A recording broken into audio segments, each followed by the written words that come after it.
Hello, everybody, and welcome to another exciting episode of Ted and Papo's Wrestling Exchange, episode 40.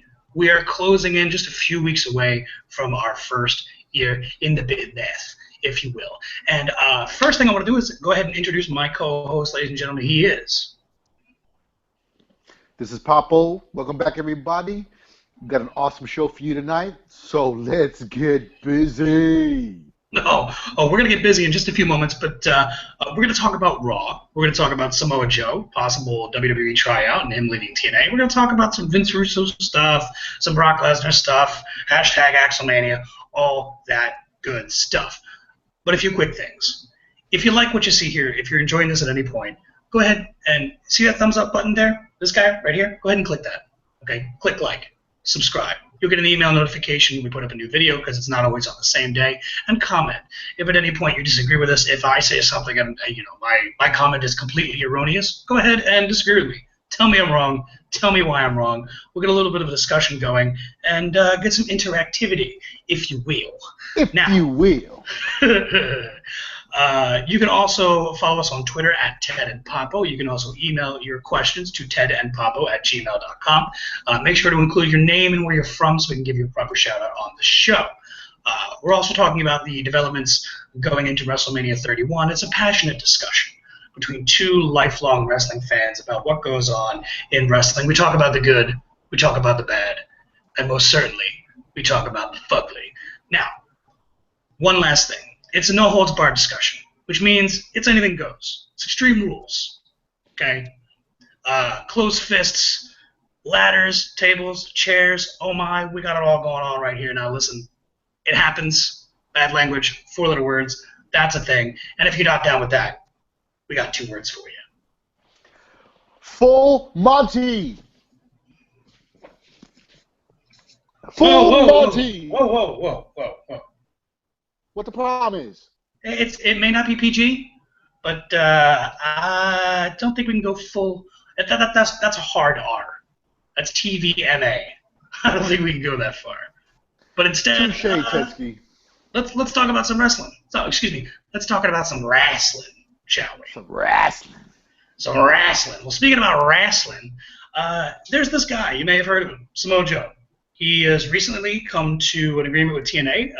He was released from his contract. TNA also acknowledged this publicly, and he's actually doing some dates in Ring of Honor, and I believe he's booked in Ring of Honor throughout March, and March will be WrestleMania this year.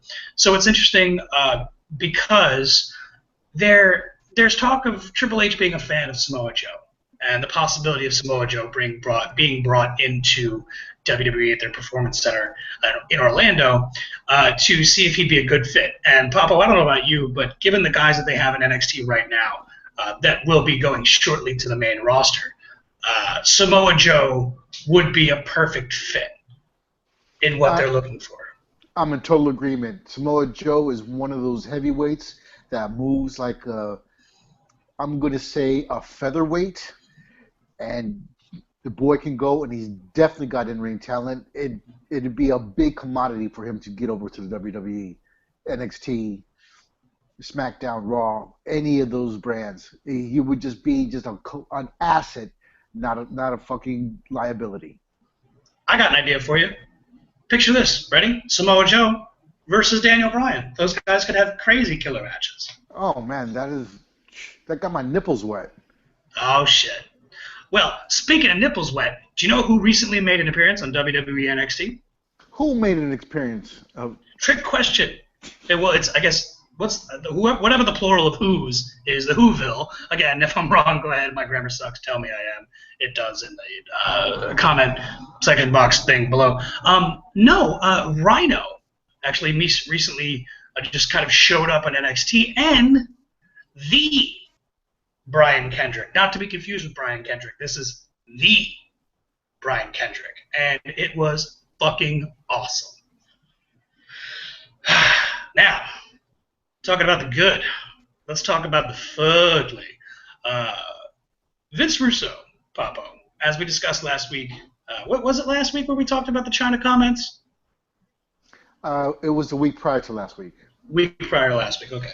So basically, Vince Russo's got this website. and he has this podcast that he does. And unlike us, where you don't have to pay us, you have to pay Vince Russo. And basically, after making a recent trip to Lucha Underground and to a series of their tapings, Vince basically said he parted ways with the website. And here's what he posted on the Facebook page. Days before taking it, I'll let it speak for itself. To all visitors of pyroandballyhoo.com, as of today, I'm no longer associated with the website or brand pyroandballyhoo.com in any way, shape, or form. I will not be posting anything, blogs, videos, podcasts, etc. I'm no way associated with the site. Please know that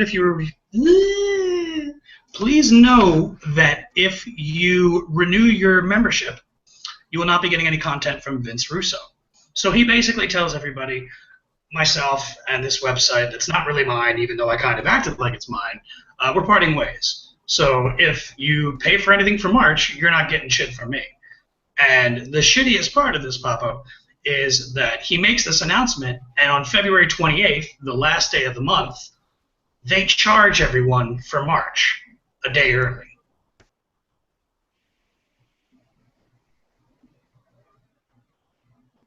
You with me? Yes, I am. Okay, so basically, a whole bunch of people get charged for content that essentially is non-existent. Now, when it comes to what this means is, we know that Russo's gone to Lucha Underground. Papo, please tell me he's not going to involve himself with them. I haven't heard any tabloids or any rumors that Vince Russo is going to align himself with Lucha Underground.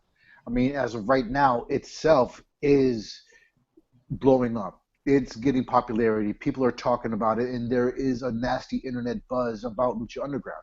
I've caught a couple of episodes, and these guys could go. They put on an awesome show, and as we discussed earlier before the show, that it's like the background segments are like a Spanish novela.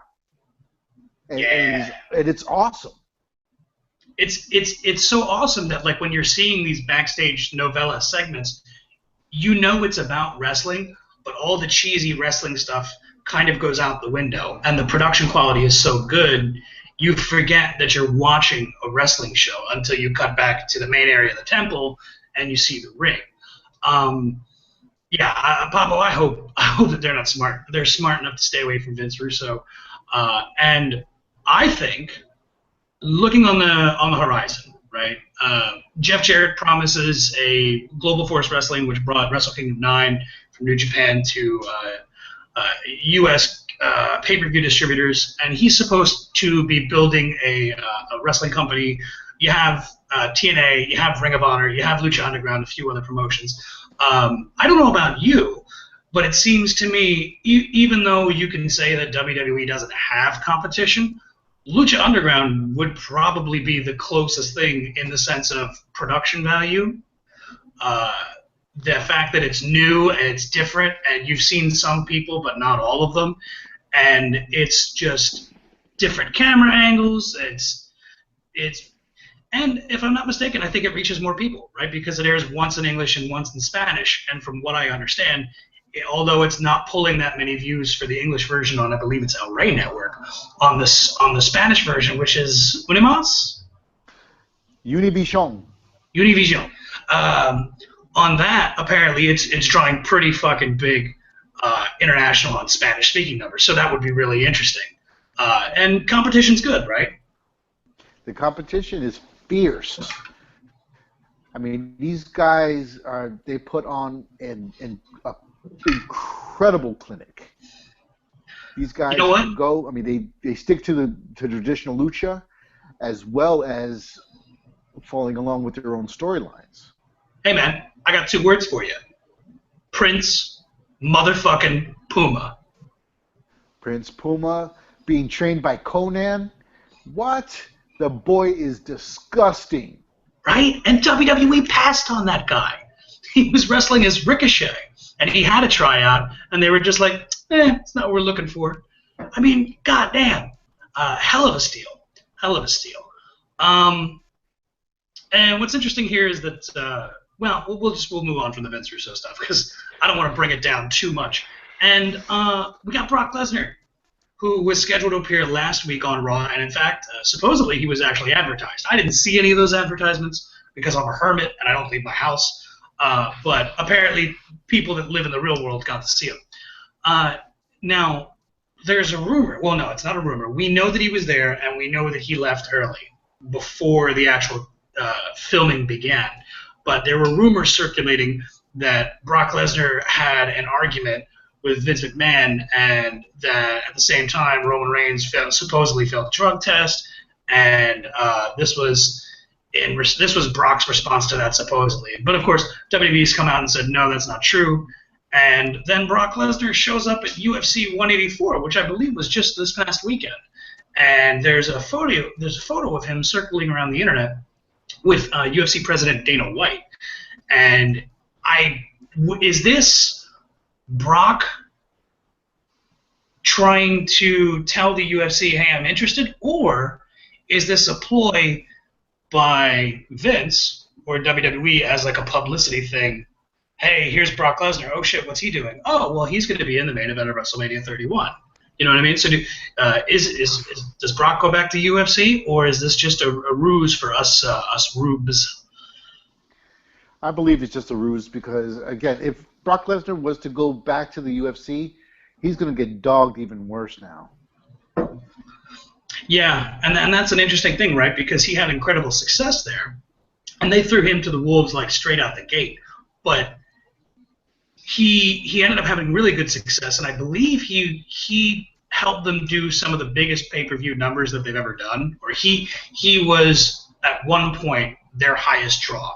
Let's put it that way. And why not? He's a fucking beast. But I don't know. I think in WWE he's not going to suffer the type of injuries he will in UFC, right? And he's had diverticulitis. They removed so many feet of his intestines. Like, I don't know if he would really want to get. I mean, I can't speak for Brock, of course, but I don't know if you'd want to get back into the octagon and fight for real when you can make a handful of appearances a year and get paid just to show up on WWE television. I don't know. Either way, Papo, we got a lot to talk about. We still got Raw. You ready to do this? All right, dude. Let's get balls deep into this biatch. Balls deep up in this motherfucker. So, Raw was filmed live at the Prudential Center in Newark, New Jersey, with, according to Michael Cole, 14,781 fans live in attendance in the shithole that is Newark. I say it lovingly because I'm from New Jersey and I'm allowed to call any place in New Jersey shithole because I can. And if you don't like it, comment down below. So the show starts off with the Seth Rollins in-ring promo. Blah, blah, blah, blah, blah, blah, blah. It's the third week in a row that WWE continues to make a big deal on commentary about his confrontation with Jon Stewart. And they show a clip of Rollins appearing at the end of Stewart's Daily Show, interrupting his ending segment, The Moment of Zen, and challenged Stewart to appear on Raw. And then Rollins, kind of talks and then relates the situation to the kind of interaction Jerry Lawler had with Andy Kaufman. And then he immediately begins to get "you suck" chants. He continues to bash Stewart and says that unlike The Daily Show, whose tickets are given for free, everyone here in attendance paid to see Seth Rollins. And then, of course, your boy Roman Reigns comes up, interrupts his word, and he's like, no, please stop. Don't stop. Please continue. I was listening to the crowd tell you that you suck. And then Seth says that he is worth more than Michael Jordan. He can outwork anybody. He can out-talk Jon Stewart. And he can out-rap Wiz Khalifa. Apparently, Roman Reigns didn't buy that last one. Like, not the Michael Jordan, but, like, you can rap better than Wiz Khalifa? Nah, I don't buy it. Taylor, gang. Anyway, so Seth says, don't let these abs fool you, my friend. I can out-eat Mark Henry. And he says, I can out-wrestle you. I'm going to be the next champion. You can't beat Brock. Blah-bitty-blah-bitty. Lot of words. And basically,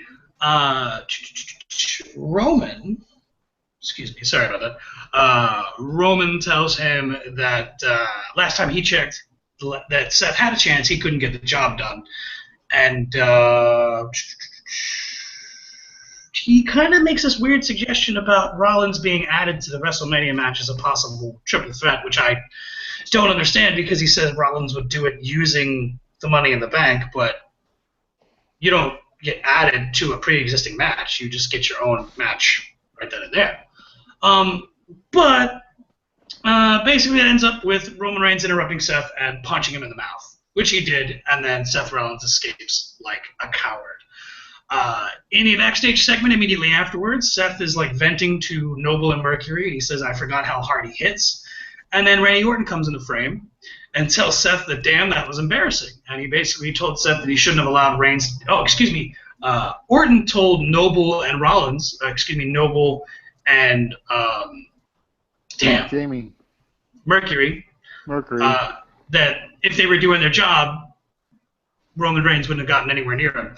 And then basically he puts the idea in Seth's head that if he were him, he'd demand a match against Roman Reigns in the main event.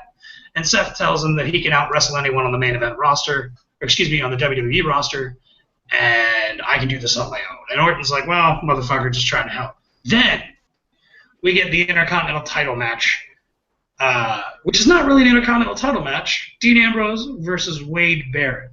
Papo, did you see SmackDown this week? No, I didn't see SmackDown. Oh, okay. The reason why I ask is, and they showed a clip of this on Raw as well, but they basically did a segment where Ambrose had stolen the title, and then, Truth stole it from, Bad News Barrett stole it from Ambrose on SmackDown, and then Truth stole it from Barrett, and then Ambrose confronted him and was like, hey, I want my title back, and R-Truth gives it to him, and he's like, can you believe that? 2 title changes in one night. SmackDown's on fire. I was laughing to myself, and we get R-Truth on commentary, and I gotta say, without getting into the match itself, how incredibly awesome and fun is R-Truth on commentary?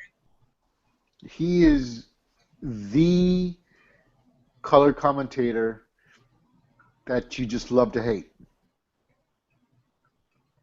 You know what they should do?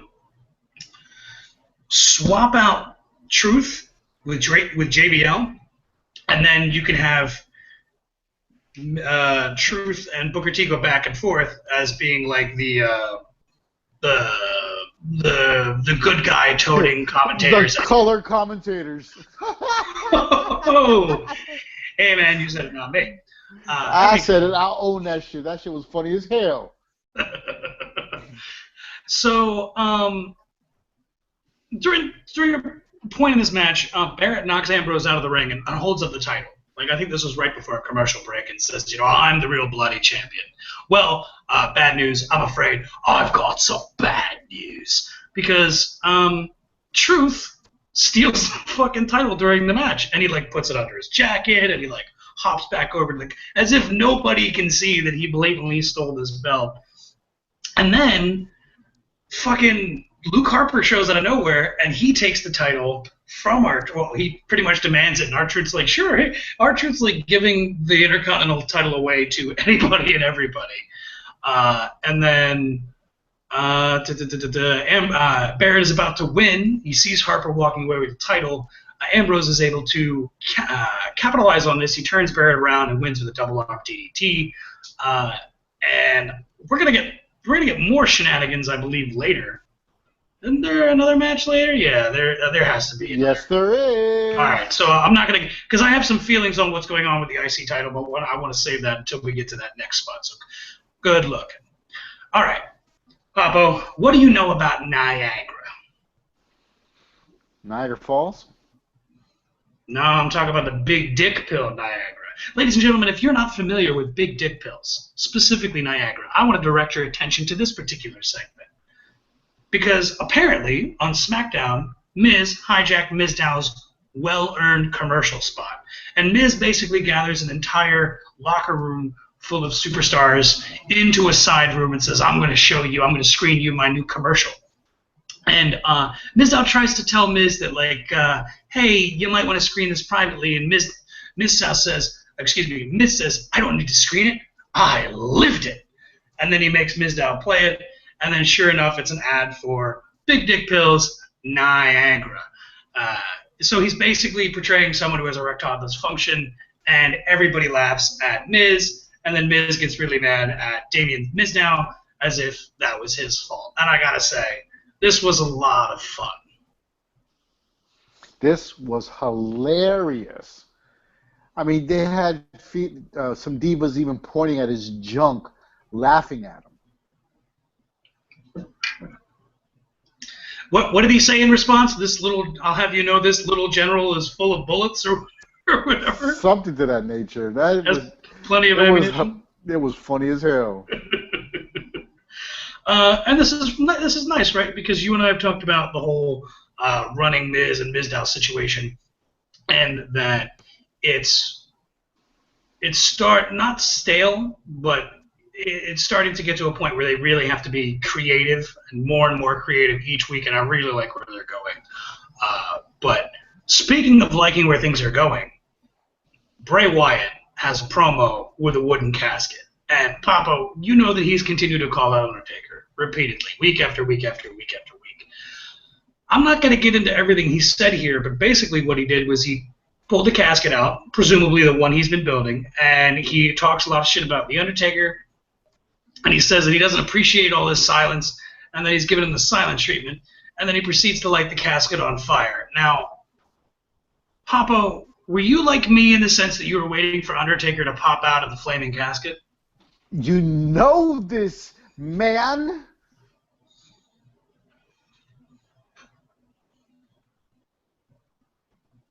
Oh, I did. That was it? I thought there was a little bit more after that. No, I was expecting. I was 98% sure that he was gonna pop out of that fucking lit coffin. Right? I mean, for real, man. I think this plays into an idea that I either mentioned last week or the week before, where at this point I just want him to continue to call out Undertaker and have Undertaker not respond at all, right? Because we haven't heard anything from Undertaker's camp. Get all the way to WrestleMania and then have Bray in the ring, assuming that he has a match with The Undertaker, but nothing being official. And he can just stand there and, where are you, dead man? I'm going to put you down for good, blah, blah, blah, blah, blah. It's like they have him talk like 5 minutes of shit, and then lights go out, bong, and play The Undertaker's music, all that. But at the end of the segment, all we need to know is that he lit the casket on fire, and he told The Undertaker, where I come from, everything burns. And at WrestleMania, you're going to burn too, dead man. Find me.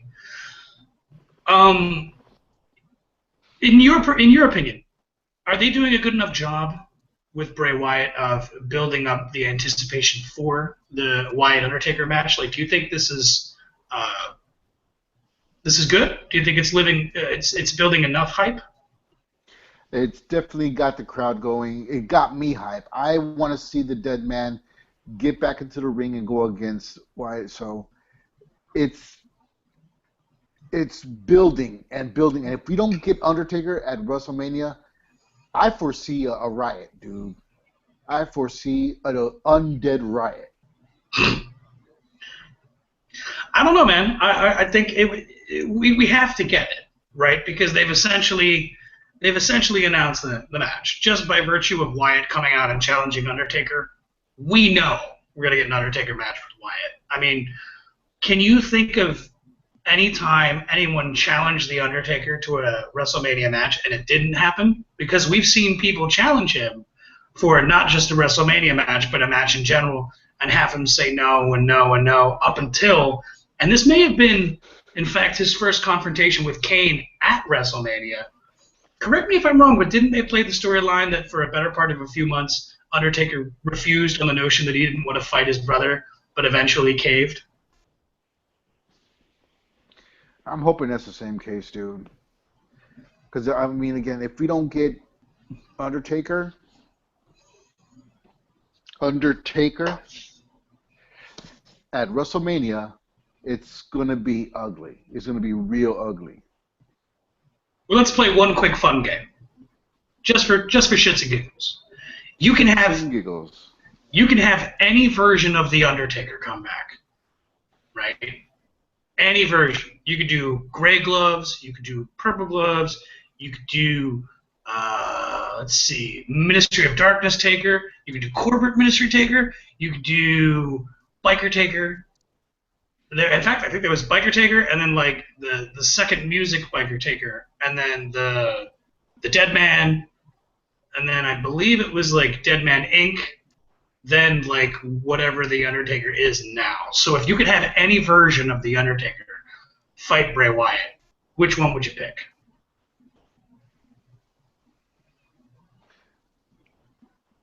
I want to go with the Biker Taker, but You've done it now. You've gone and done it. I'm sorry.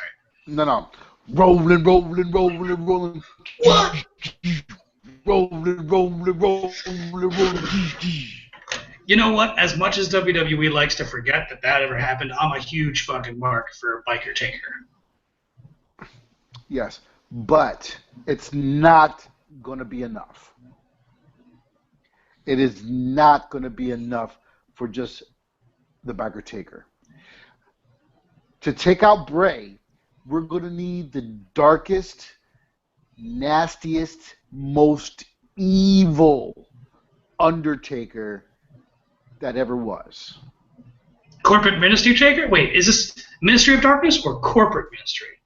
Ministry of Darkness. Dude, if they brought back that music, with that like creepy Latin and shit in the beginning, yeah. For real. He's going to have to go deep, darker than any pit of hell that he's ever been in to make sure Bray, so he instills that fear back into Bray. He's got to come at him with that big evil. Big, ugly evil. Seriously. But I know there's a lot of people out there that really aren't excited for it. To me, I think it's not going to be the best Taker match. Because the best Taker match ever was it WrestleMania 24 or WrestleMania 25? It was the one was it Orlando? No. Was it Tampa? I forget. But it was the first Undertaker Shawn Michaels WrestleMania match. To me, that's the best match Taker has ever had. Ever. That is about as close as you can get to a perfect wrestling match. The first one, not the second. The second one shouldn't have happened. I pretend like that never existed. Quintessentially, one of the best matches ever. Oh, yeah. But, yeah. I just believe that if Undertaker is to go against Bray, believe that. Undertaker is going to have to be as cold and as dark as he's ever been in his whole career. Because Bray is not a man that fears. Hey, man, he's the eater of worlds. And speaking of fear and worlds and eater of things, let's talk about some divas, shall we? We got a six-person intergender mixed tag team match. How was that? Did I nail it? Yes, you did. Had a lot of words. 2 points. So we got Tyson Kidd and tag team partner Cesaro, currently the tag team champions, accompanied by Natalya, Tyson's wife, against both Usos accompanied with Naomi. I shouldn't say accompanied with, they're in the match. So there's not a whole lot I want to talk about here. But did you notice that Natalya is continuing to sell her injured leg from last week? Pretty much. I still wait for her tits to pop out. You and me both. You and me both.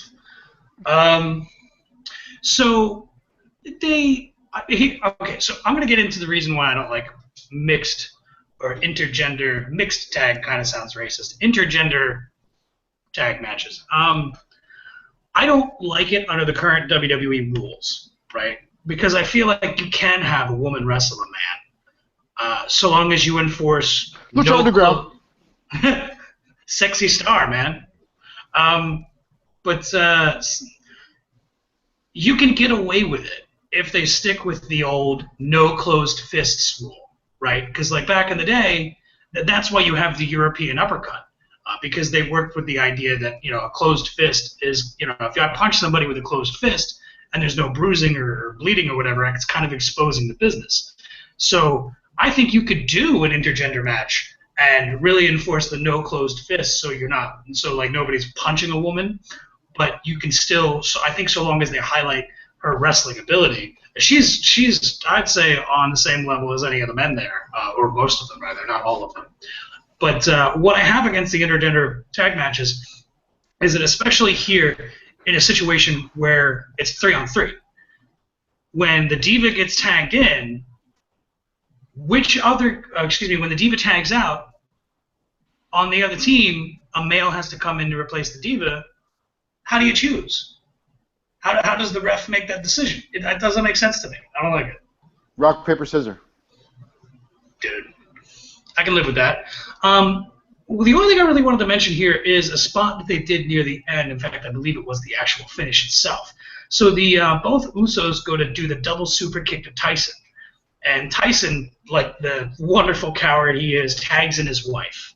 So that, I loved every second of that. Did you enjoy any of that, or did it get some heat from the Papo household?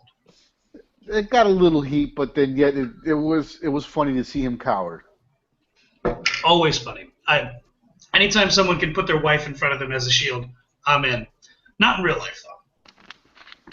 Maybe. I don't know. So he basically tags in his wife to avoid the kick, and Natalia's like, "What are you doing? Why would you do that? Why are you being a bitch?" And then Naomi basically rolls up and distracts Natalia for the win. Papo, this is officially the 8th distraction roll-up on Raw for 2015. We're counting. It's the 8th one.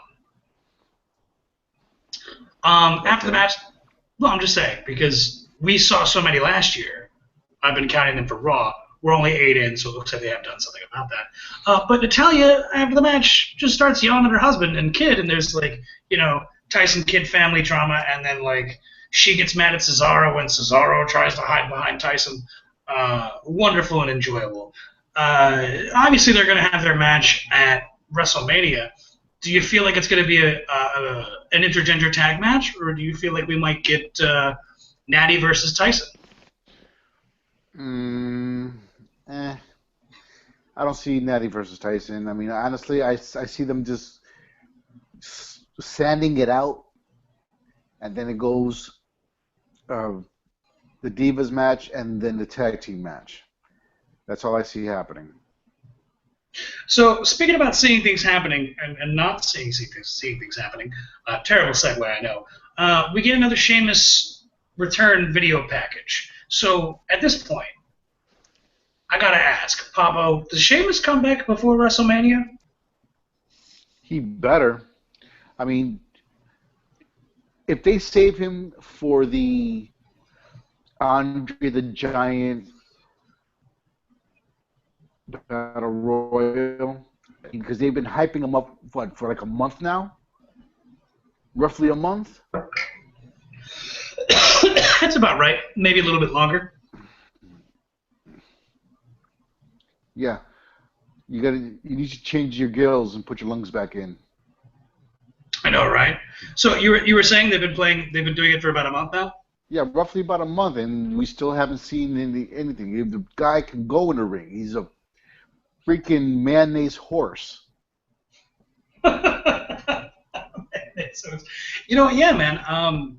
So Sheamus is one of those guys that, to me, is, I don't want to say overlooked, but it's easy to forget how good Sheamus is and how entertaining he is, especially when you see him have the same match with the same people over and over and over again. But god damn, Sheamus is a bad dude, and I'm with you, man. I can't wait to see him back. But if he doesn't come back before WrestleMania, does he make a surprise return on the following Raw?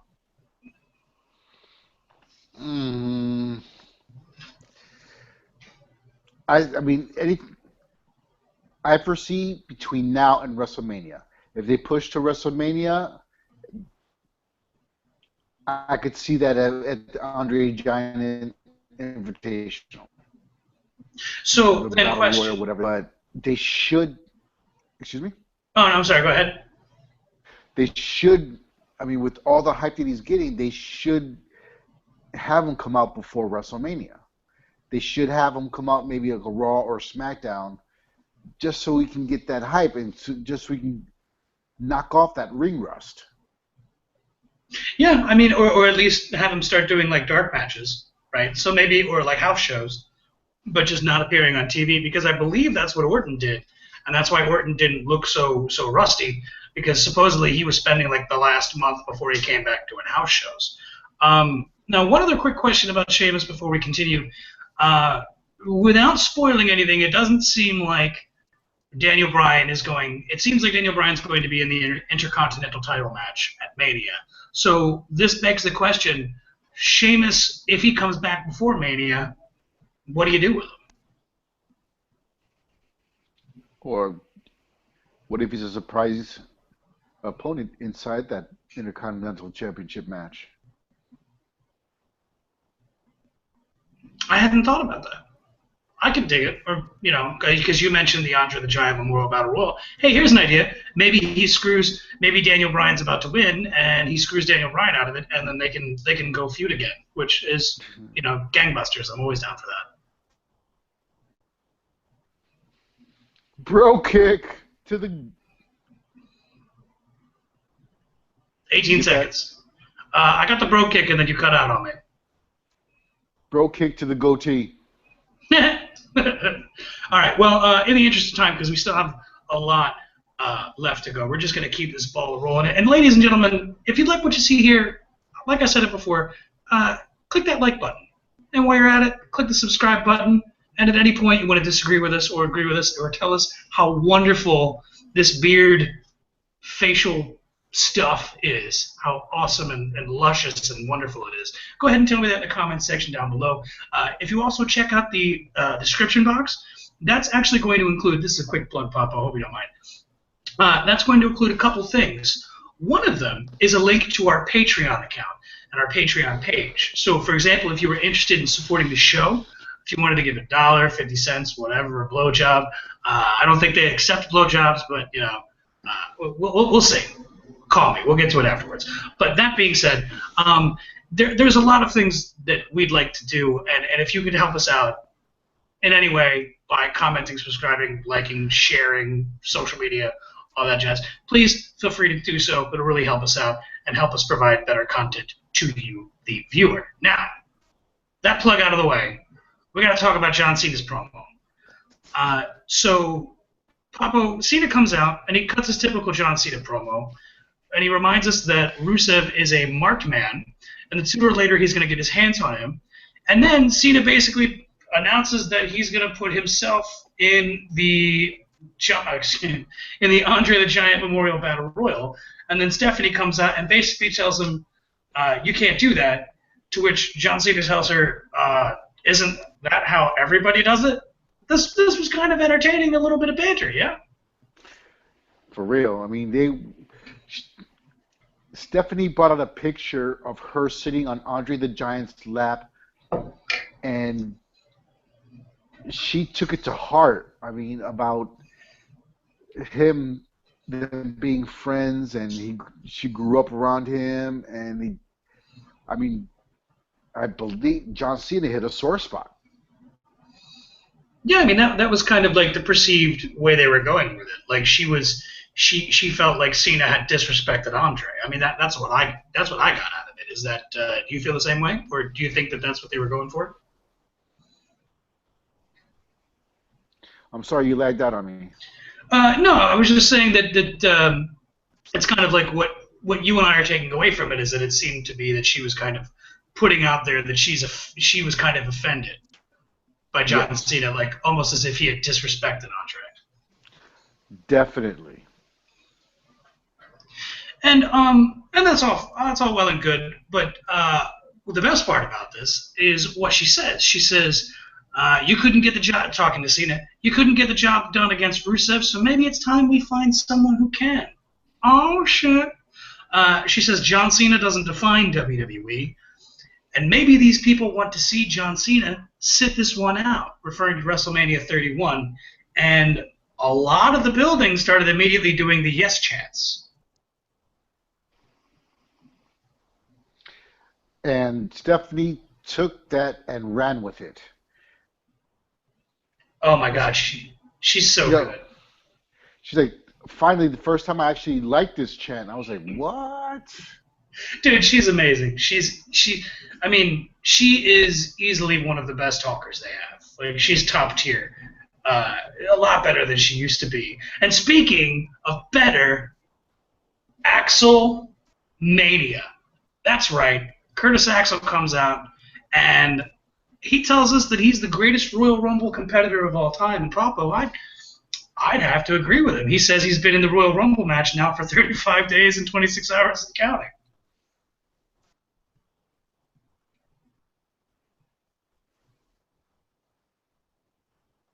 Yeah? Dude, you lagged on me again. Oh, no, I was just... Oh, sorry about that. No, I was just saying how he basically tells us that he's the greatest competitor in Royal Rumble history, and he's still in the Rumble, and he's been in the Royal Rumble now for 35 days, 26 hours, and counting. Yeah. And you know, on WWEshop.com, the Axel Mania shirt's up. Don't fuck with me. I am fucking with you. Oh, God damn it. Man, I would totally... Hey, man, and he even Hulk Hogan that shit. He ripped it off. He was doing to this guy, doing all of it. But I'm getting ahead of myself because there's a couple of things that he mentioned. So he says all that. And by the way, Papo, you know what I want his gimmick to be from now on?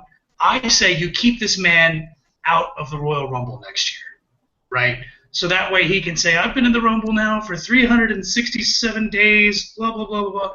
And then he can just never participate in any other Royal Rumble. And his gimmick can be he's the longest running Royal Rumble competitor. You know what I'm talking about. Yes. That would be an awesome gimmick, but it'd probably get old real quick, though. I wouldn't. I'd love it. So long as he keeps pointing to the WrestleMania sign. And hashtag AxelMania. So he comes out and he says, this should be on a t-shirt. It should say, hashtag AxelMania, and on the back it should say what he said. Often imitated, but never eliminated.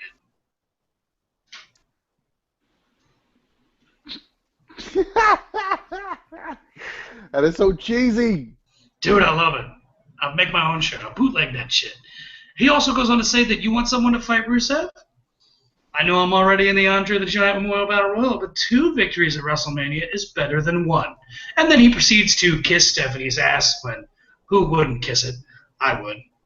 And the whole fucking building, 14,000 and change, all of them break out immediately in Newark, New Jersey into an Axel Mania chant. How awesome is Axel Mania now that it's running wild on Newark, New Jersey? It's going to run, and he did get an awesome pop from the crowd. But, again, I don't see it lasting too long. Dude, I hope it does, man. Because he's really good, right? He's really underrated, and a lot of people don't give him credit. But he's really good. He's really fucking good. So Stephanie immediately books Cena versus Curtis Axel. And she tells him that the only way you are going to compete against Rusev at Mania is if you can change his mind. And then Curtis tells him, what you gonna do when Axel Mania runs wild on you? He tears the shirt, he does the Hulk Hogan ear, he does the poses, and John Cena, for once, or at least for once in a long time, gets a really fucking serious face on. And he tells Axel, he goes, I'm warning you now, if this match starts, you are not walking out of this ring. And then he proceeds to beat the dog shit out of Curtis Axel by hitting with an AA and then an STF after a couple, because it was only like 2 or 3 clotheslines and then the finish. Did you? Because I know you and I talked about this earlier before the show. Do you have any concern with this match going down the way it did, or at least Cena acting this way? No, I had no qualms about it. He warned him and then proceeded to beat the crap out of Axel. Yeah, I don't. I'm with you, man. I don't have any problem with it, only because it's okay because we get to see Cena be serious, right? Like, there's nothing worse than the, happy-go-lucky John Cena. Oh, you beat me, but I get back up because hustle, loyalty, and respect, and I'll champ of here. Like all that shit. Apple Dome! It's old. It's fucking stale. He is a really good performer. He is one of the best people they have on the microphone. And you can tell that motherfucker is not scripted. He goes out there, he checks the pulse of the audience and then responds accordingly. And you know what? Like Cena or hate Cena, at the end of his promo, 9 times out of 10, he's able to turn those people around and get about 90% of the audience back with him. That's definitely Mike's skills. So I'm okay with it. We get a serious Cena. And then after the match, Lana and Rusev come out. And Lana basically congratulates Cena on his win. And then Rusev says, like Stephanie said, it's my decision. And my answer is no. And I loved every second of this. Of course, these guys are going to have a match, but it's the fact that in storyline, Cena has to work for it. And it's not just being handed to him. Because if you think about it, in the wrestling bylaws, if you lose the championship match and you're going in as the challenger, you don't automatically get a rematch. No, you're supposed to go on to the next contender. Right. I mean, that only occurs like if you lost the title. But we're going to keep this ball rolling in the interest of time. We get a short clip played of Sting's former peers, or I guess still peers, WWE legends Arn Anderson and Michael P.S. Hayes. I was not doing much at this point. I think I was going to the bathroom or typing. Did you get a chance to actually see this segment? I saw the segment. Was it good? Yeah, it's actually pretty good. I mean, the main bullet point that they made, that Hayes and Arn Anderson made, was that Sting had the it factor. And then he's from Bad Street, USA. Wait, no, that's not Sting. That's the Freebirds. Sorry, I'm a Freebirds mark. Yeah, he was the first one to get there and the last one to leave. So, I mean, he put in his hard work and dedication, and they gave props to Sting. Again, the main bullet point, he had the it factor. So, yeah, I am really, really curious to see what's going to happen at WrestleMania between Triple H and Sting. Yeah, and they're absolutely right. This isn't this, like, a lot of times you'll get like the revisionist WWE history of things, but to say that Sting was the first one there and the last to leave, that's an accurate statement. Sting was already in Jim Crockett Promotions NWA before it got sold to Turner Broadcasting. So Sting was already the guy, and then when it was bought by Turner and they rebranded it from WCW, and they just kind of carried over the legacy of the NWA World Title, Sting was one of the top guys almost immediately, and they built the company around him. And I think it's really not like astute, but I think it's really smart that they acknowledge that Sting was the guy. Like, you want to talk about loyalty, there's nobody more loyal than Sting. Now, we continue after this, and we get Triple H coming in the ring, the COO of the WWE. And Papo, I don't know if you know this, but it was recently announced him and Stephanie are 2 of the 3 newest appointees to the WWE Board of Directors. I was not aware of this. Thank you for informing me on our iPod. You are welcome. Podcast. Video thing, whatever. It's okay. The people get it. Yeah. My notes are on my iPod, so.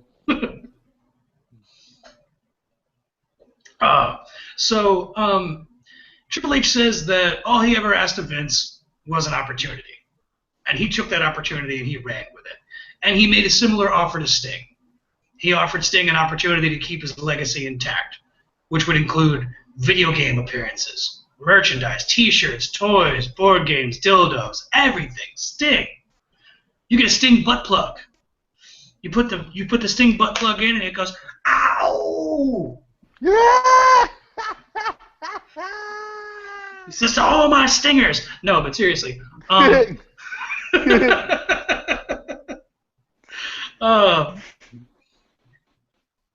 Oh man. So he basically says that Sting, he was going to make Sting bigger than he ever was, and Sting declined his gracious offer, and he promises that at WrestleMania he's gonna be like that dude from 300, Xerxes, when he says, "I will erase Sparta from the history books," except it's not Sparta, it's Sting, and he pretty much says the same shit. He says, "I'm gonna go all fucking Joseph Stalin on this motherfucker, and I'm gonna erase Sting from history. I'm gonna rub him out of pictures, photographs, and shit." And then Triple H does something interesting because he starts talking about how someone on the commentary team has an interesting relationship with Sting, and that's Booker T, right? And he says, "And you were with Booker," and it was kind of weird because I don't know about you, but it seemed like to me he was like in a weird backdoor way referencing TNA. Like without saying TNA, because there was a point, I want to say 08 or 09, where Booker was in TNA and so was Sting, and they were both in WCW. Was he making that reference, or am I just, reading too much into this shit? You're reading too much into it. He's not even mentioning TNA. It was based, if anything, it would be WCW. All right. You're going to learn today. So, he brings Booker T in the ring and asks him why he thinks Sting never came to WWE. And Booker, I love Booker T. He says, "Hunter, I know Sting. I know you. I get it. I'm not going to judge you. If I was in your position at that time, I probably would have blocked Sting from coming in too." And, Triple H kind of gets insulted by this.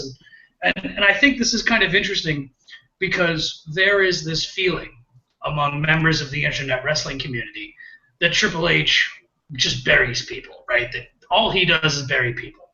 And is this him kind of, is this Booker T kind of suggesting that like Triple H did his damnedest to bury Sting, or not bury Sting, but block him, and he would bury him? I mean, do you think that this is a reference to that, or am I also reading too deep into it? No, you're right on the nose, dude. You are bullseye, bitch. So Triple H isn't really happy with Booker T's response, and he says, "So you believe the conspiracy theories? Honestly, I thought you were better than that. You're like these." And then he said this, and I loved it because he's working the internet fans. He says, "You're just like these kids on the internet thinking they know the ins and the outs of the business. They don't know a damn thing." I popped for that, right? Because he's clever enough to package it for people who maybe are, I hate to use the word casual fans, but people who aren't hardcore wrestling fans that watch any and every wrestling they can. But he's trying to get under everybody's skin, whether you're the hardcore fan, whether you tune in here and there. And, Booker T, really, he starts to get a little agitated. Not agitated, but he starts to get a little uncomfortable when he says, "Look, all I'm saying is Sting's a stand-up dude. He's loyal. He was the last man standing of WCW, and best for business or not, you can't control Sting. Nobody can. Sting's here, and now you got to deal with him at Mania." And then Triple H says, "Well, maybe he just didn't want to come here. Maybe it wasn't me blocking him." And, he starts to talk about control being a funny thing. And then he says, "Oh, and by the way, Book, you're fired." And Booker looks, for lack of better phrasing, hella upset. At this point, what was the overall feeling in the Papo household when Triple H uttered those infamous two words? We were about to riot. Me and my nephew stood up, swung our fists, and be like, "That's some bullshit." How do you do that to the six-time world champion? Also an inductee in the Wrestling Hall of Fame. It's true. One half of the greatest tag teams of all time. And also winner of the King of the Ring. King Booker! I love it. So Triple H plays with Booker's emotions, right? He basically lets Booker think that he's fired. And Booker takes his stuff, and, JBL and Cole are like, Booker, and he's like, ah. And, he starts walking away, and he's really rejected. And Triple H lets him get basically all the way to the ramp, and maybe even, halfway up before saying, Booker, I'm just kidding. But that's my point. That's what control is. And at WrestleMania, I know he says, Booker, I'm just messing with you, man. You're a very valuable asset. You're part of this team. That was just an example of what control is, and I will put an end to Sting. I kind of knew he was going to tell him he was fired, but I have an interesting theory, and I'd like to bounce it off of you. Is it because people can only be fired in storyline if they say it like, you're fired? Do you think if they say it passively, it doesn't count? Is that what's going on here? WWE bylaws, you got to shout it. I don't think so. I think with him trying to prove the control, he tried to keep it subtle. Well, I got to crush my dreams, man. He can use it because there's only one person who can say it that loudly and that obnoxious. And that's Mr. Vince McMahon. He's chairman of the board. So, speaking of Vince McMahon, let's talk about this. Let's talk about this Divas Championship match. And I know what you're thinking, Ted. What does Vince have to do with the Divas? Well, if you haven't been following, there was a thing that apparently happened I think it was at the Oscars or something. Patricia Arquette made a statement about equality for women or some shit. I don't know. That's not me putting down women. I own a few myself. It's just that, again, it's a joke. It's a joke. Take it easy. Relax. It ends up being this whole equal rights thing with women, and there ends up being a thing where Stephanie McMahon retweets Patricia Arquette, and then AJ Lee kind of picks on her a little bit and says, well, you've got divas that are the highest, selling more merchandise than divas have ever done before, and you're giving them shit time for matches. And Stephanie tells her on Twitter, thanks for your input, blah blah blah. And they were trying to get the hashtag Give Divas a Chance going last week, and this is why I'm bringing it full circle here. Because Vince's response to that, the hashtag was, we're listening, keep watching. So Papo, I gotta ask you, because this is where the wrestling nerd rage comes out. So bear with me for a second.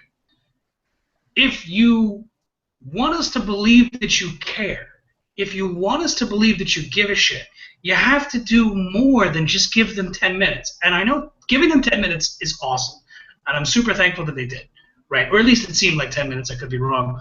But even if you gave them the the goose that laid the golden goddamn egg, if you're going to fucking commercial during the title match, nobody cares, right? I mean, that tells me you have the ability to time out your commercials, and you put the commercial during the Divas match. That tells me that no matter how much time you give, you don't give a shit. I'm in total agreement, dude. It's wrong. It's disgusting. You have 3 hours of fucking television. Time out your goddamn fucking commercials, because there's nothing worse, nothing takes me out of it more than a commercial during mid-match, right? Especially if it wasn't a title match, it'd be forgivable to a point, but goddamn, fuck you. You're not giving anybody a chance. So let's talk about it. So it's Paige versus champion Nikki Bella, accompanied with Brie. They had a good, solid match. It wasn't the best match that Paige has had, but I thought it was pretty good. What'd you think about that? It was decent. It was a decent match. I didn't see any missed spots, and they put on a pretty good match. I mean, I honestly don't want to spoil the match that you're going to commentate to them, but the finisher, I thought was going to be clean. So yeah. If you want to give them the ins and outs of the match, go ahead and do so, Ted. Well, I'm not really going to go too deep into it. I'm a big fan of Nikki Bella, right? I like the Bellas because they've improved a lot in a short span of time. They're really, whatever they're doing, they need to keep doing it. And it's good that they're recognizing that the two are different, and you can see the difference between the twins in the styles of how they wrestle. It's like the exact opposite of the Usos, right? Here you have two guys that are same height, roughly, same weight, roughly, but they have the exact same moveset. Here you have two twins that are same height, roughly. One's got bigger boobs, and one's kind of like more full figure than the other, but they both employ entirely different move sets, which to me is it's a little bit more interesting. But ultimately, to me, Paige isn't great yet. Like, she's really good, but you can tell if you're paying attention, you can see that she's not quite there yet, but she's at the cusp of it. She makes a few mistakes here and there. Like, there was a spot in this match where they do a double clothesline, right? And then the whole point, Papo, as I'm sure, as most of you are watching, that the whole point of the double clothesline spot is to basically do a spot where both people get knocked down and you have to, beat the 10 count, right?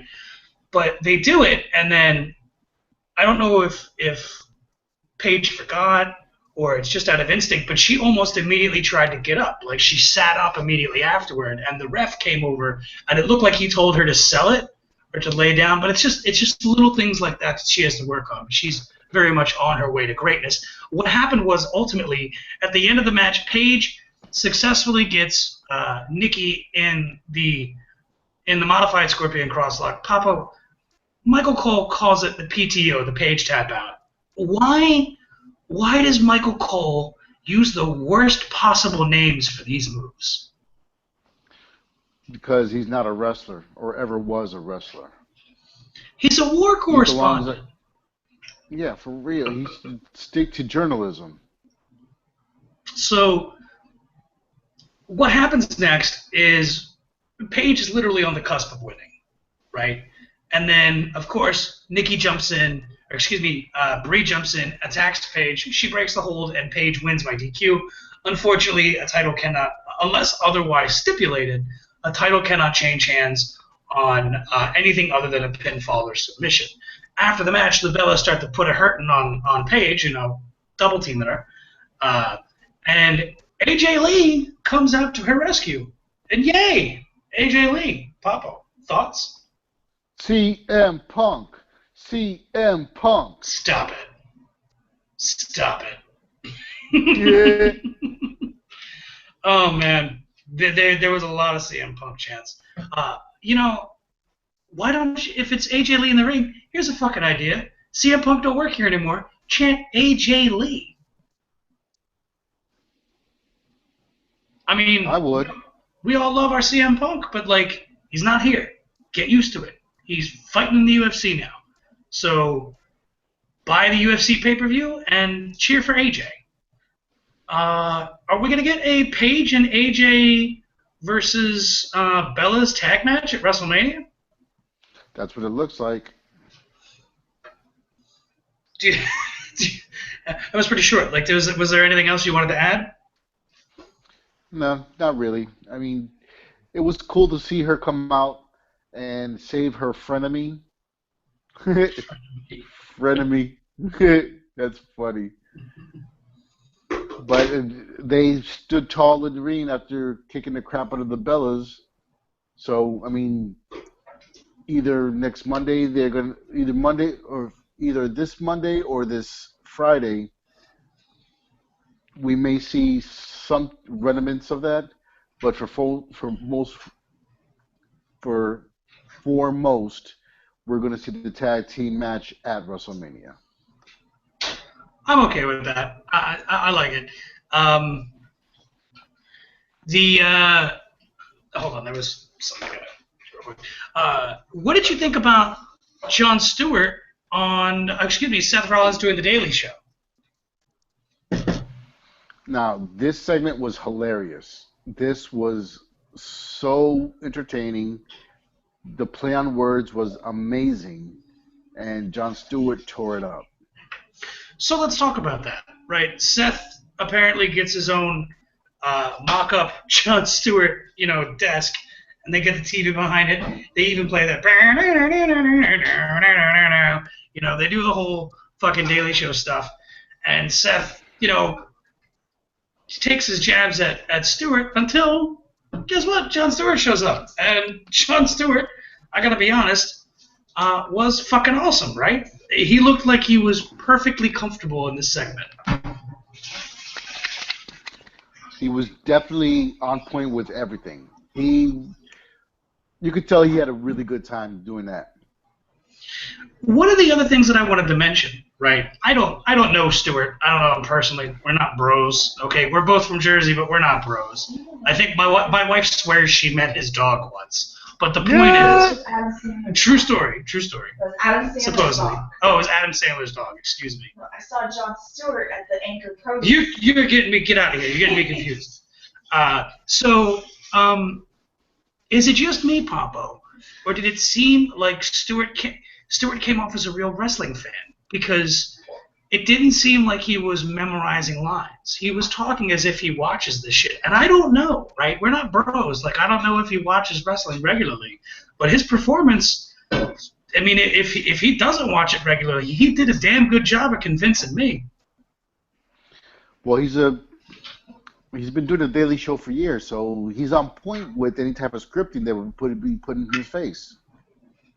I mean, but did it feel like he was memorizing a script to you? Because to me, No, it didn't. It felt au naturel.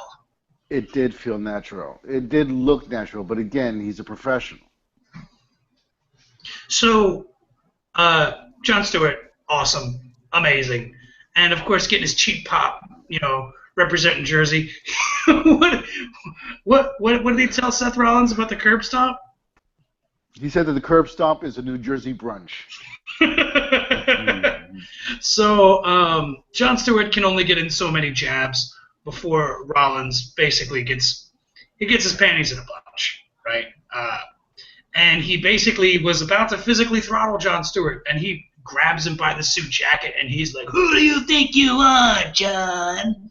John?" With his annoying Seth Rollins voice. And then Randy Orton's music hits, and Rollins kind of turns his head to look at the ramp, and then Jon Stewart kicks Seth Rollins right in the goddamn balls. And Papo, I saw the replay. Mm-hmm. Is it just me, or did he really kick that motherfucker in the balls? It looked stiff as hell. I saw the replay also, and it looked stiff. I wouldn't be surprised if he actually kicked him in the nuts. He's got to lay it in, right? Got to make it snug. Got to make it look good for TV. Jon Stewart, he's a professional. What's awesome about this is after the whole thing goes down, Stewart escapes, right, and runs away. And I like it because we've had celebrity cameos where they try to put the celebrity on physical par with the wrestler, and it just doesn't work out. I mean, it's believable to a point if they're an athlete, but when they're not an athlete, it's not so good. I know I'm boring you, Papo, but hang in there. And no, I'm just fucking with you. Long day. But my point is that Stewart treated it like he should treat it, like he's afraid of these guys because he's a little frail Jewish guy and he can't fuck with these big fucking athletes. And I thought it was a really smart bit of business that he afterwards, when Renee Young is trying to interview him backstage, Jon Stewart's more concerned with where Rollins is. He's like, did they come back here? Is he gonna come after me? I thought it was great. He looked extremely paranoid. This shit was so funny because he kept on looking over his shoulder, looking down the hall, and he asking questions. Do the wrestlers walk through here? I'm gonna go this way. It made it so much better him being that paranoid. Oh, it was great. Last question. When are we gonna get Jon Stewart as general manager of Raw? Because I would love it. He's retiring from the Daily Show. Off the hook. Hey, ain't got nothing else better to do. You should be GM of Raw. That'd be awesome. I definitely turn in. He would definitely give some more flair to the show. Yeah, right? Vince, I got fucking ideas, man. Call me. Now, speaking of ideas, and we mentioned the Intercontinental title earlier, we're going to talk about this next match. It's Luke Harper with Daniel Bryan. Now, remember from our conversation earlier, Luke Harper had stolen the title from R-Truth, who had stolen the title from Barrett, who had, I believe, stolen the title from Ambrose? I don't want to count like I haven't already counted it out, but we're not going to get into the number as of yet. We're going to talk about that later. So Luke Harper comes with the title as if he won it legitimately, which the announcers, the commentary team tells us repeatedly that he's not the champion. And he proceeds to have a pretty killer match with Daniel Bryan. Luke Harper came across as a real monster in this match, did he not?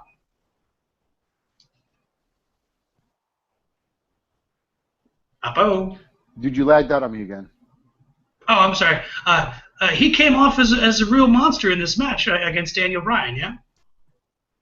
Yes, he did. Just a complete beast. I mean, he took it to Daniel Bryan, but let me tell you, Daniel Bryan is an awesome wrestler.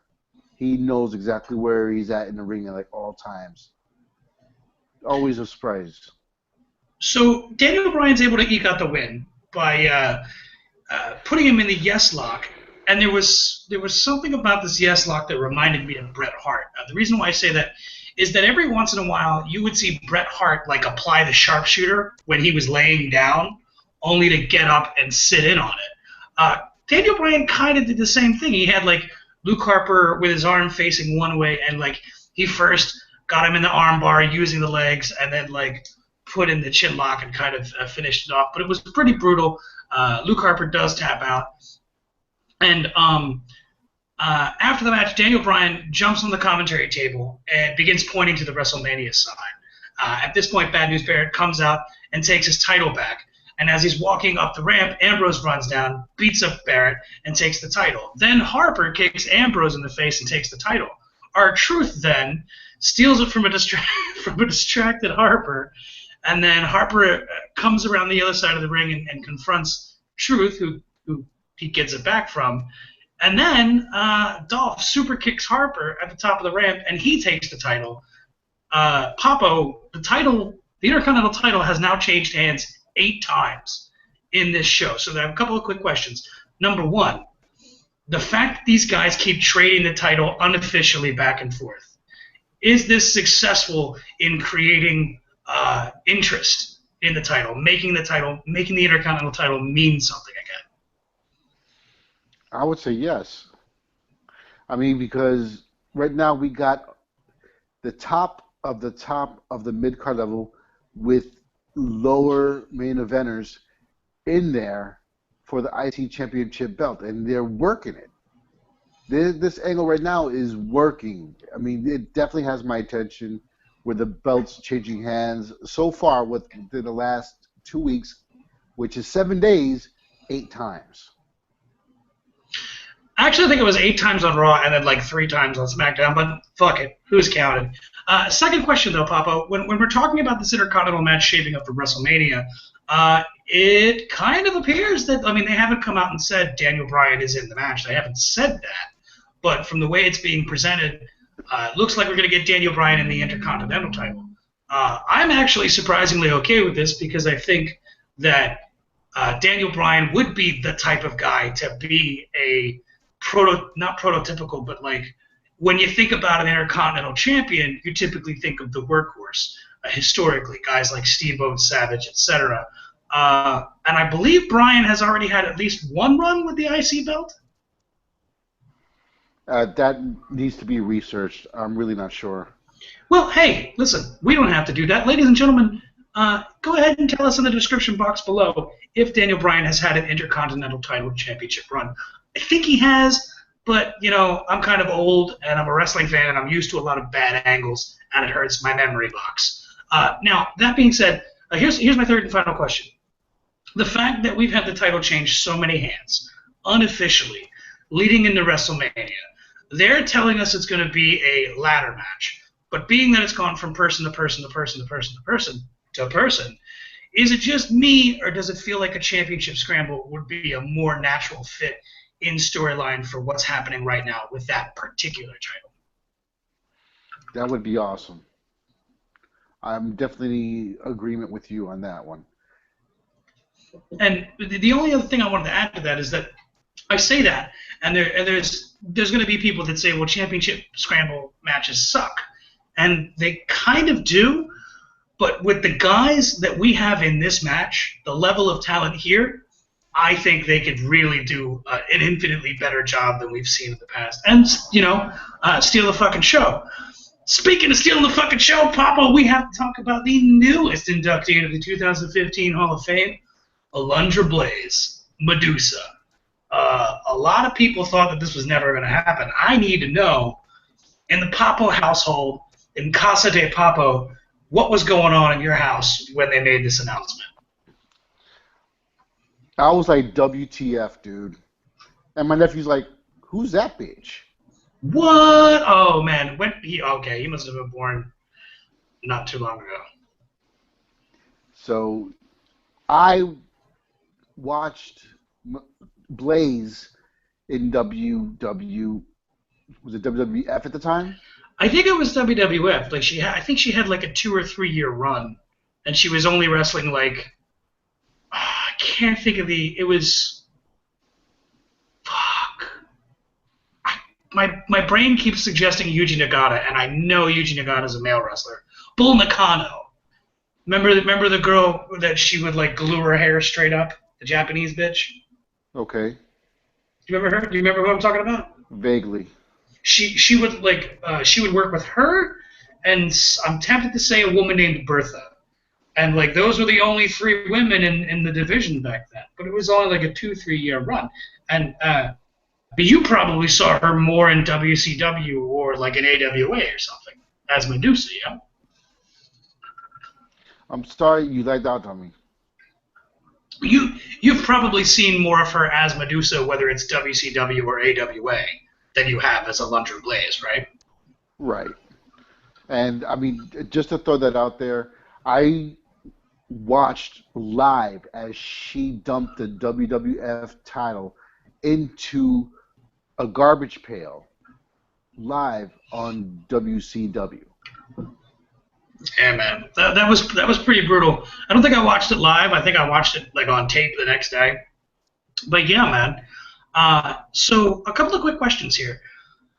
There's always people asking, does so-and-so deserve it? Does so-and-so deserve it? I'm totally on board. I say fucking absolutely she deserves a spot in the Hall of Fame. Papo, do you think so? I'm in total agreement with you. She is one of the first major divas of the 90s, of the 80s. So, hey, welcome to the Hall of Fame. Medusa Blaze. I like that, Medusa Blaze, because that was actually my next question. Should she go in as Alundra Blaze? Because she only did that for like 2 or 3 years, and she wrestled more because she wrestled before in like AWA and whatnot as Medusa, and only spent like 2 or 3 years in WWF as Alundra Blaze, and then continued on as Medusa. Do you think this is exactly what they did with Scott Hall? Instead of putting him in as what he was known for in other promotions, like we're going to stick to the WWE name only?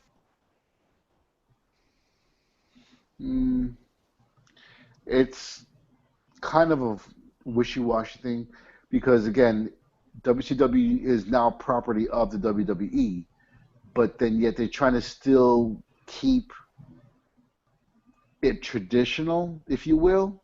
If you will. So, I mean, because during the promo, they did mention her as Alundra Blaze, and then they did mention her as Medusa.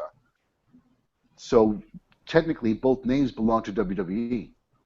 Listen, all I know is that she can still get it. That's what I'm saying. She got it. Speaking of getting it, Papa, this is going to be our last plug in the evening before we roll on over into the last couple of segments and in the main event. Again, ladies and gentlemen, if you're watching, you're liking what you're seeing here, you're even enjoying just a modicum of entertainment if we're providing you that, go ahead and click that like button. The thumbs up really helps us out. Subscribe. That'll send you an email each time we put out a new video. You tell your friends. Be like, hey, guess what I saw the other day? These totally handsome dudes with a beard and long hair talk about wrestling, and it was amazing. Tell your friends. Like, comment, subscribe, share. do stuff. And if you want to support the show, what we're doing here, you can go ahead and make a contribution at our Patreon page. We're going to include it in the description box below. Go there, click that, come back, tell us how much you love us. Now, Papa, time for the como se dice meat and potatoes. The carne and papas fritas? Papas fritas are French fries. Freedom fries. And I don't speak Samoan. Listen, you beautiful Samoan bastard. I don't want to hear any of that. All right. Believe that. Now, backstage. Believe that. Backstage, Seth Rollins vents to JJ Security. Orton comes in. He says that he basically saved Rollins from committing career suicide by essentially attacking a civilian, a little frail old Jewish man, like he would have killed his career. And he offers his help. Rollins says, yeah, no, thank you, bud. And then Kane and Big Show basically come in and they say, we'll help, because, they're really good at that. And then we get one more segment before we move into the main event, and that's a very passionate Paul Heyman in-ring promo. Now, we mentioned earlier at the top of the show, if you missed it, that Brock Lesnar recently made an appearance at UFC 184 and had some sort of discussion with Dana White. Now, Dana White denies knowing why Brock Lesnar was there, so it may be a PR stunt. Who knows? But Papo, Paul Heyman seemed pretty pissed off, did he not?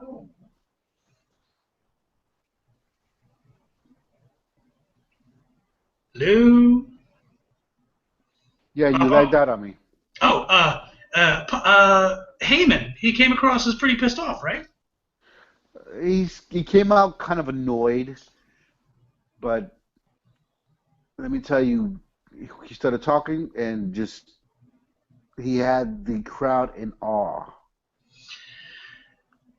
It almost felt like we got the ECW Paul Heyman. Like he should have come on with like a backwards baseball cap and a leather jacket, because I felt like we got shades of ECW Paul Heyman. Is that just me, or did you get that too?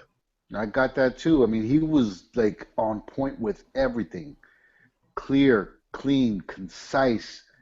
The man was a MC, if you will. If you will. I can dig it, man. On Raw. Yeah, man. He's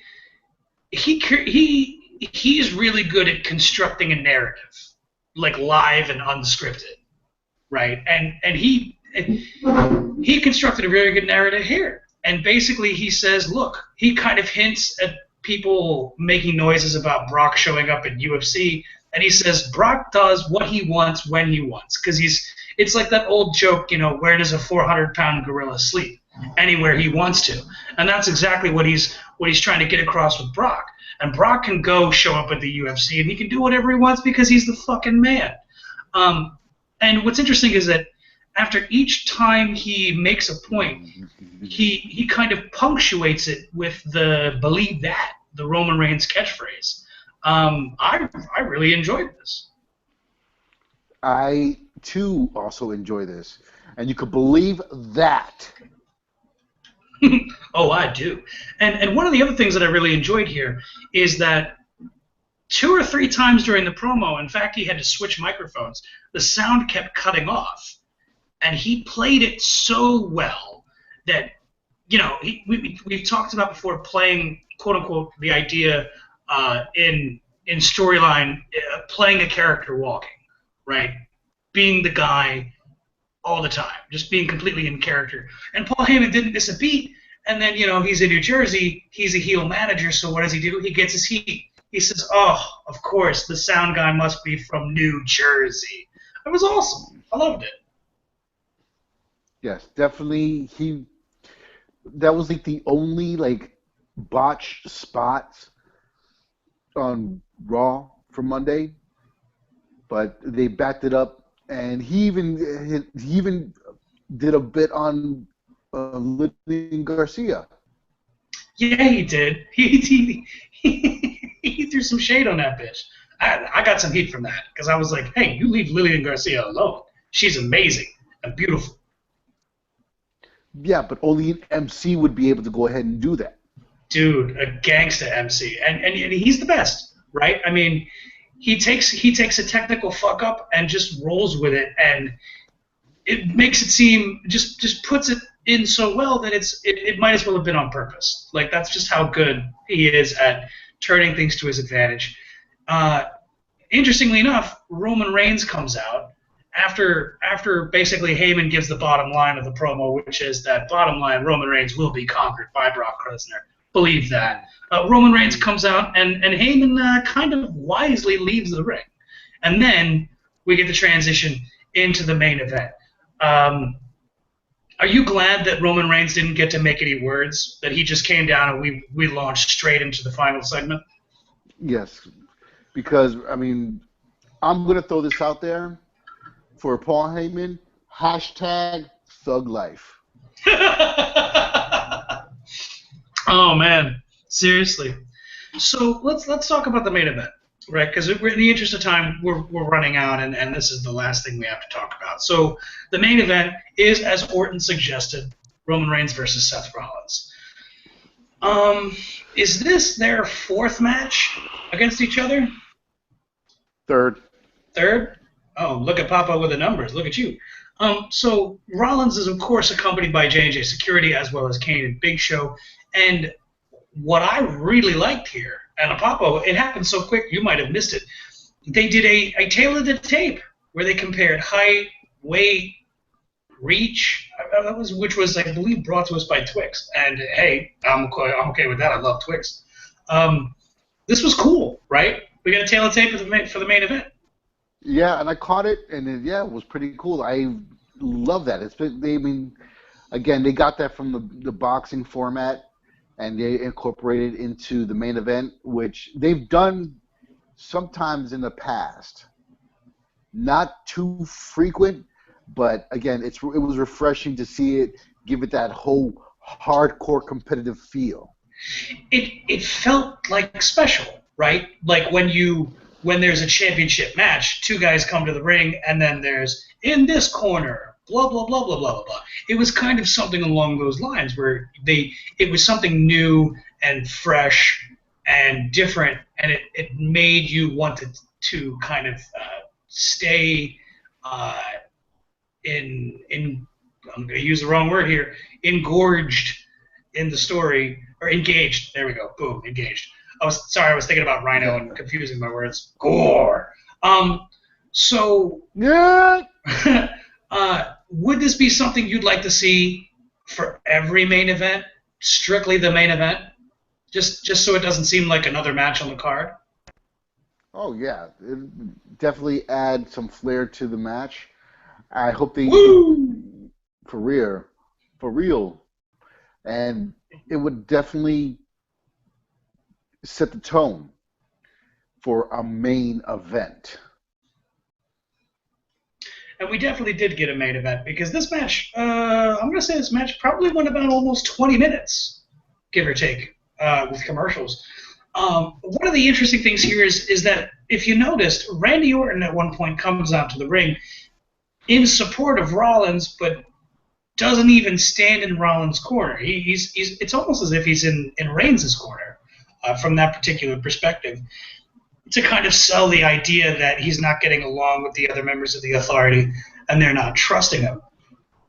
Now, there was a whole lot of spot after spot, like maybe 10 interference spots. Now, I know that probably 7 or 8 of them the referee was legitimately distracted for, but the first 2 or 3 the referee clearly saw. The only thing that bothered me there is that if you're seeing the interference, why are you not ejecting the interfering parties from the match? Did you feel the same way, or am I just a hardcore wrestling nerd and I should just let it go? No, you're absolutely right, man. They should have been ejected a long ass time ago.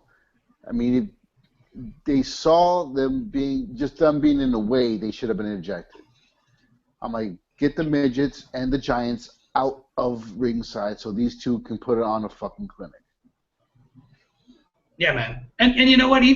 Even though it was kind of annoying that they didn't do anything about the interference, it really worked well. Because from what I got, the story was that Rollins is really good, but he may not be good enough to beat Roman on his own. So he has to get every possible and conceivable advantage over Reigns in the first place, just to get the edge, just to give him a chance. And interference after interference after interference, Roman Reigns kept coming back and overpowering and showing his dominance and all of that. And then they do the last two interference spots where basically the ref is distracted, and then Kane hits Roman on the outside with a steel chair to the stomach. And then a few moments later, Roman basically is getting ready to put Rollins away. And he gets in the corner and he does, ooh, ah,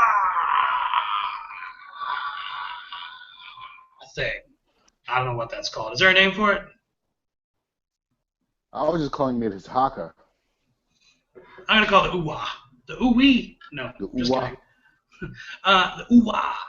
He goes for the ooh-ah. And Orton grabs his leg. And he's like, hey, I need my leg. And Orton's like, no, you beautiful Samoan, you're not allowed to have your leg. And then, Yeah. real talk, I got to think for Samoans. Sorry. So Orton's holding the leg until Rollins is able to basically small package or I don't remember if it was a small package or like a schoolboy, but either way, he got him in a roll-up, and Rollins gets the win, which I didn't think was going to happen, but he surprisingly gets the win. And, chaos breaks out after the match. Roman Reigns is punching everybody in the mouth and spearing people left and right. And as the Authority henchmen are leaving, Roman Reigns went Uso crazy.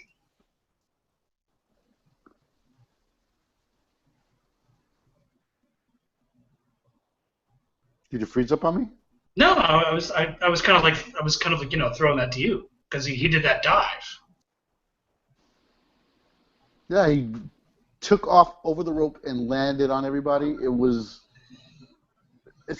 We normally don't see Roman do a suicide dive out the ring, I don't think we've ever seen it. but yeah. I'm sorry, dude, you're lagging out on me. Yeah, he went Uso crazy, jumping over the top rope onto the Authority. It was something outside of his character. It was hella dope. I think we can agree. Agreed. So I wanted to mention that because there's a lot of people that give Reigns flack. And I think he's really good. I don't think he's great. There's only a handful of great guys. But that doesn't mean he can't be great eventually or soon. Do you think that this is a move he had in his back pocket all along and was waiting to pull it out closer to WrestleMania to kind of get more of the people on his side? Because if anything else, what's going to get people to cheer for you are awesome moves. Definitely, he probably had it in his backpack and hidden in his repertoire. He is Samoan, so we had to get a high-flying move somewhere in there.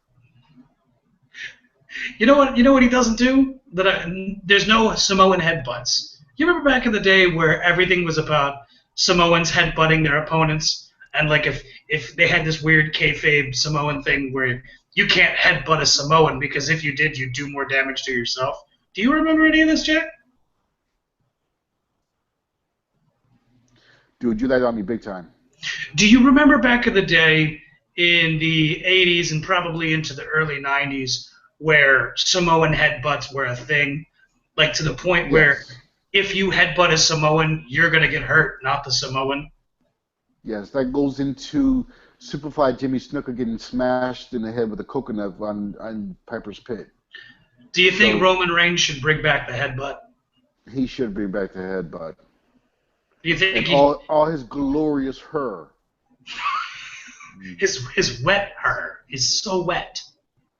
Yeah, man. I think he should do that, and I think him and the Usos should all bring back the Samoan Spike. I'd be down for it. You can do it Umaga tribute. One of my favorite Samoans of all time. But ladies and gentlemen, unfortunately, Papo, I think we're out of motherfucking time. We're out of time, and we're out of shit to talk about. Yeah. Thank you guys for tuning in. I got a burrito waiting for me in the microwave. Nice. Anything else you wanted to add? Just thank you very much for tuning in. Go ahead and visit our Facebook page. The link is in the description box below. Again, please like, comment, subscribe, share, tell your friends. And if you're interested in helping us or supporting the content and helping us improve the quality and production value, you can please consider making a donation at our Patreon page. That's patreon.com/TedandPapo. And if you don't know how to spell it, that's cool. I'm going to include that in the link in the description box below. Ladies and gentlemen, that's it for another exciting episode of the Wrestling Exchange, which is the most insightful video podcast wrestling thing on all the goddamn interwebs. My name is Ted. That is my partner. Papo. Have our babies. We love you, and we will see you later. Peace, motherfuckers. Peace.